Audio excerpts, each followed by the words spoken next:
पिछले वीडियो में हमने थोड़ा सा ग्लिम्स लिया था मीडियम ऑफ एक्सचेंज कि बार्टर सिस्टम से कितने ढेर सारे चैलेंजेस थे और उसको सॉल्व करने के लिए एक मीडियम, एक बीच का लेयर बने जिसके वजह से हमारा जो एक्सचेंज है वो स्मूथली हो पाए।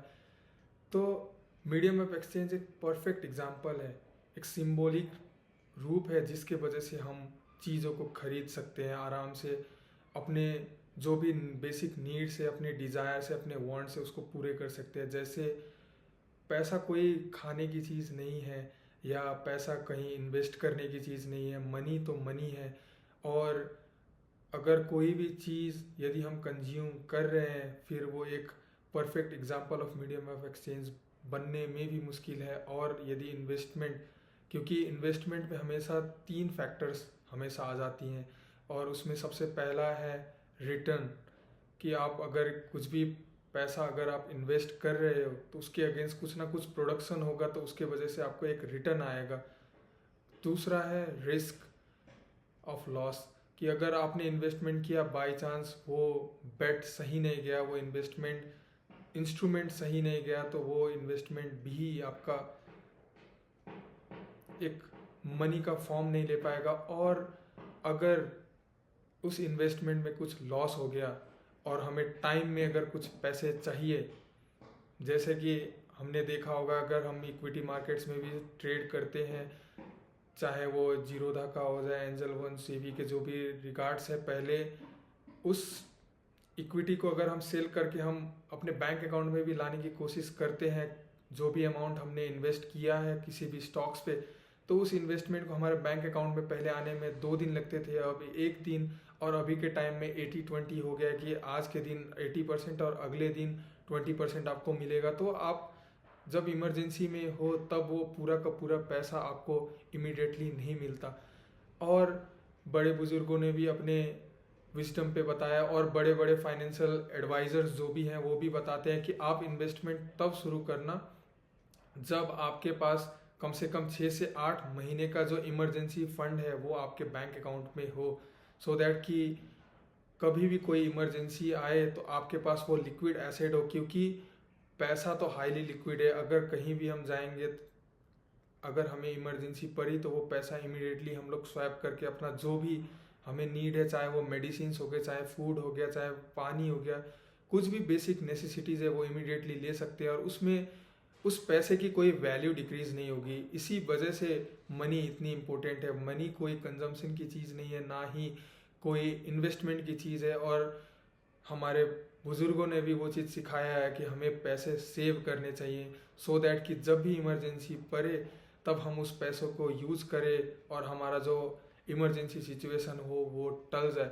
इसी में जो ऑस्ट्रियन स्कूल ऑफ इकोनॉमिक्स, साथ ही साथ founder of analytical studies Carl Menger ने भी कहा है कि एक पैसा, एक मीडियम ऑफ एक्सचेंज कैसे डिफाइंड होता है। अगर कोई भी चीज़ सेलेबल है, जो आसानी से बेची जा सकती है, ना ही उसके जो कीमत है उसमें कोई गिरावट आए, और हाईली लिक्विड हो, इमीडिएटली हम जब चाहें उसको लिक्विडेट कर पाएँ अपने वैल्यू को डिक्रीज किए बिना, वो एक perfect example of money for medium of exchange है। और वैसे तो कोई ठोस सिद्धांत तो है नहीं कि पैसा एक्चुअल में यही चीज़ है। हमारे ह्यूमन हिस्ट्री में, हमारे मानव इतिहास में इतनी ढेर सारी चीज़ों को मीडियम ऑफ एक्सचेंज बनते हुए देखा है, चाहे वो गोल्ड हो जाए, सिल्वर हो जाए, कॉपर को भी हम लोग छोड़ नहीं सकते। आपको हंसी आएगी, नमक, सी सेल्स, गाय, भैंस, बकरियां, ये सारी चीज़ें यूज़ हो रही थी एक मीडियम ऑफ एक्सचेंज के रूप में। साथ ही साथ गवर्नमेंट के पेपर्स आए as a medium of exchange. और आपको सुन के ये भी बात में हंसी आएगी कि एक टाइम था जब शराब और सिगरेट भी medium of exchange as a money के फॉर्म में ट्रीट होता था।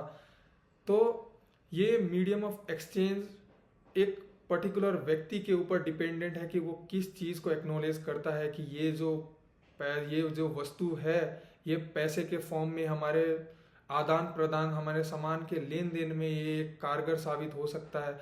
इसके ऊपर 3 फेसेस हैं जिसके ऊपर हम लोग डीपली नेक्स्ट वीडियो में बातें करेंगे कि एक मनी को बेस्ट मीडियम ऑफ एक्सचेंज कैसे बनाया जा सकता है, एक क्या फीचर होना चाहिए, तो उसका 3 फीचर है। फर्स्ट है सेलेबिलिटी।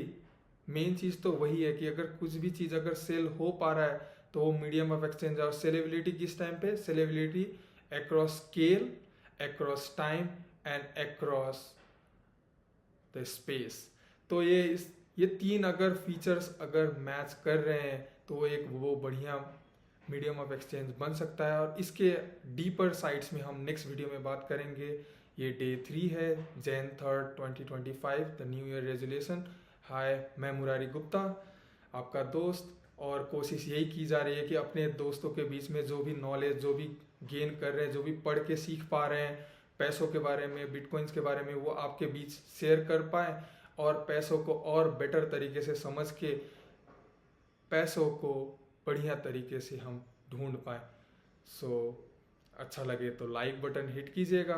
और कुछ भी इम्प्रूवमेंट्स हो या वीडियोस में कुछ भी इंफॉर्मेशंस की अप एंड डाउन्स हो तो आप कमेंट सेक्शन में जाके मेंशन कर सकते हैं। और साथ ही साथ सब्सक्राइब करो जब भी ये वीडियो अगर अच्छे लग रहे हैं, और नोटिफिकेशन बेल को ऑन करना कि वो जब भी ये वीडियोस, कोई भी नए वीडियोस डले तो वो वीडियोस आपको डायरेक्टली नोटिफिकेशन बार पे मिले और you can enjoy the video. And see you in the next one on the 3 phases that makes a medium of exchange: scalability across time, space and scale.